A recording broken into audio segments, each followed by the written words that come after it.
Hello everyone, welcome back to the Modelling Novice. Today's episode is number 5 of my fir tree halt build.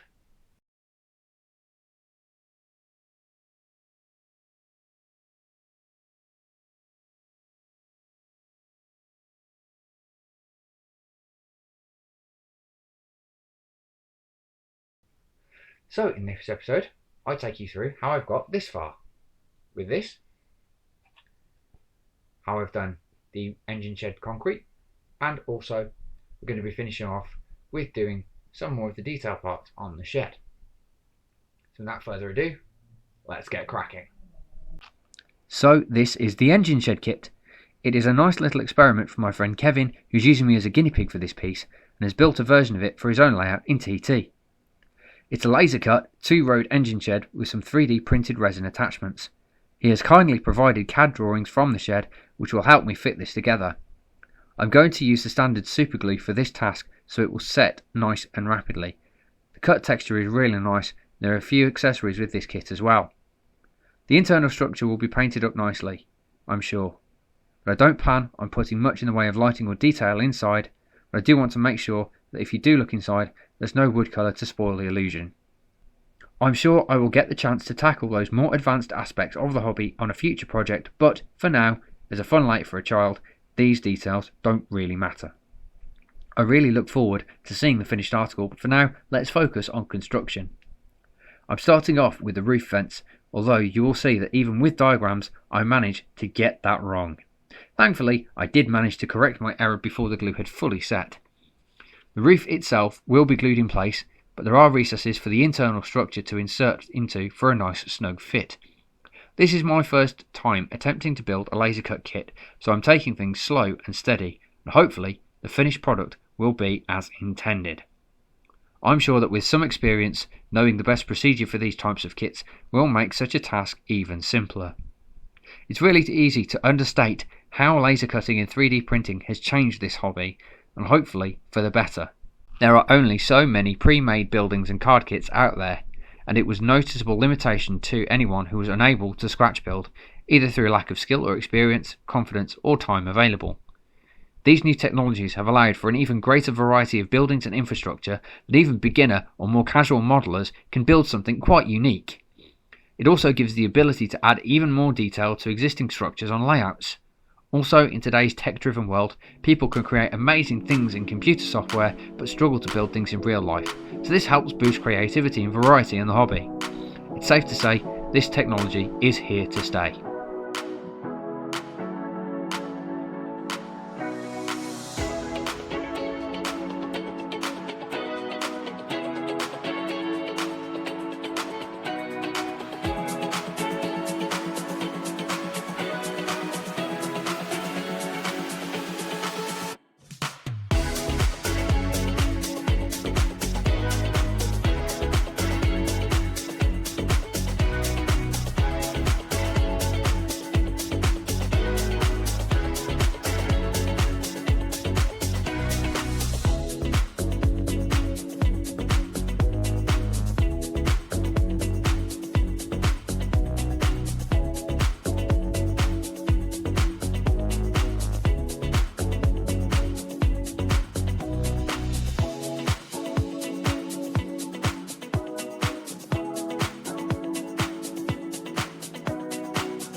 Now, I did give the shed a lick of paint off camera with a base of light stone before dry brushing various shades of orange, red and brown to create the brickwork.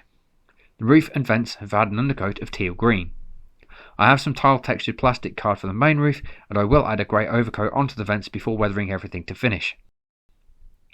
With the main structure of the shed complete, it was time to start the hard standing concrete for the shed area. My medium of choice is air drying clay. This is just cheap own brand clay from Hobbycraft, which is white, so I can paint it up to my preferred colour later on. If I had used a grey or a terracotta colour, it would have looked very blocky and would have been harder to weather properly. I'm just working with small pieces of clay at a time, manipulating it into the trackwork. I try to keep everything flat and at railhead height.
I'm using an old wagon to create the grooves for the wheel flanges, and the wagon is an old Hornbian Triangle one which has wide plastic wheels and metal flanges.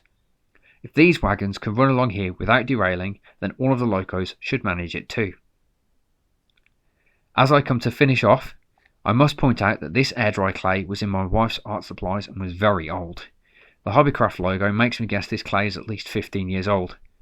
It was unopened and still malleable, but was not very moist. Surely this won't be a problem, right?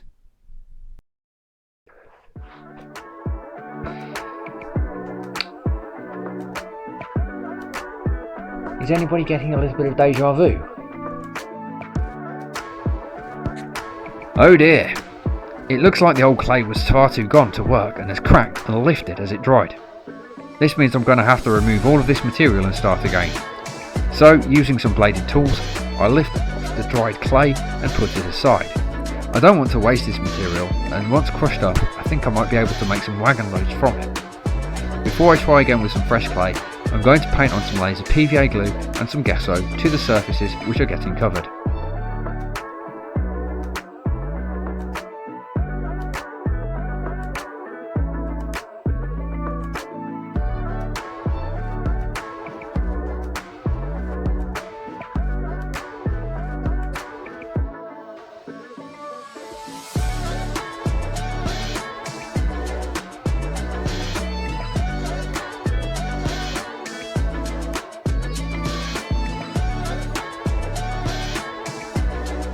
To try and distract myself from the task at hand, whilst I contemplate my next move for the hardstanding, I decide to do a little bit of painting.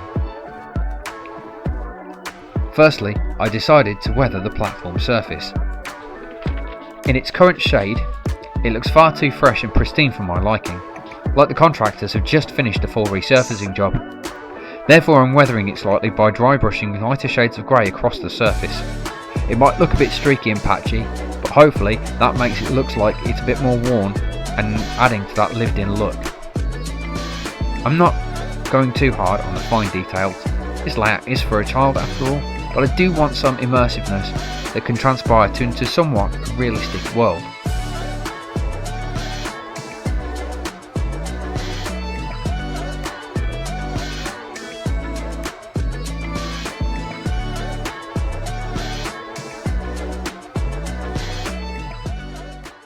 Next, I have some rocks that I have made from plaster of Paris. I've borrowed a mould from Kevin for the small ones, and for the large piece I've used a bit of tin foil and a deep small baking dish. Now don't worry, Kevin will be getting it back. About a small rag of plaster cost me about £5.80 for a 500g pouch. Now there is half of this left.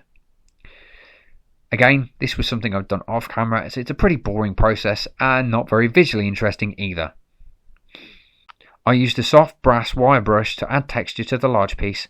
Now I'm just painting layers of washes and dry brush tones to get a more realistic colour variation. Going back to borrowing the mould, if you are building a layout for the first time, it's a good idea to make friends with other hobbyists, especially other beginners, because what you can do is pull together and each buy different specialist tools that you can all share. Think moulds, craft saws, knives, static grass applicators, etc. And it's a great way for all of you to essentially save a little bit of money. Joining a model railway club is another move you can make, as the club or its members will be more than accommodating to such a request.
Once I was happy with the stones, I proceeded to paint the frames for the shed windows. Once finished, these will be glued onto a sheet of clear acetate, which will then be cut out before being applied onto the exterior of the shed. For now though, I'm just starting with the stonework here, a nice soft stone colour, and then dry brushing on some extra texture.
Now it's time for take 2, and this time I'm using fresh clay.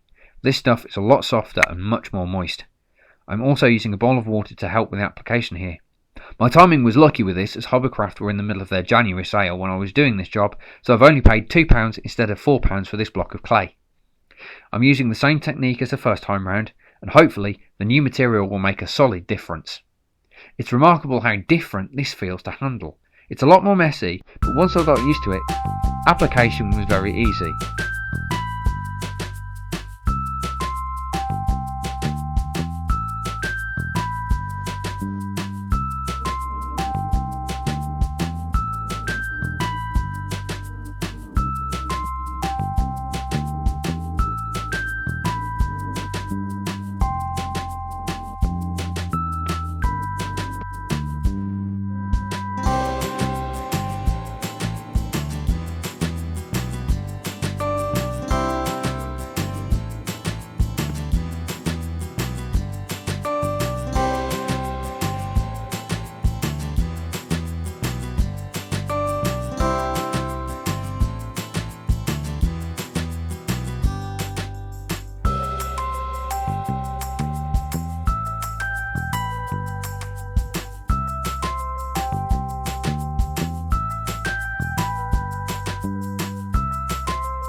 not too easy, I hope. Lightning can't strike twice, can it?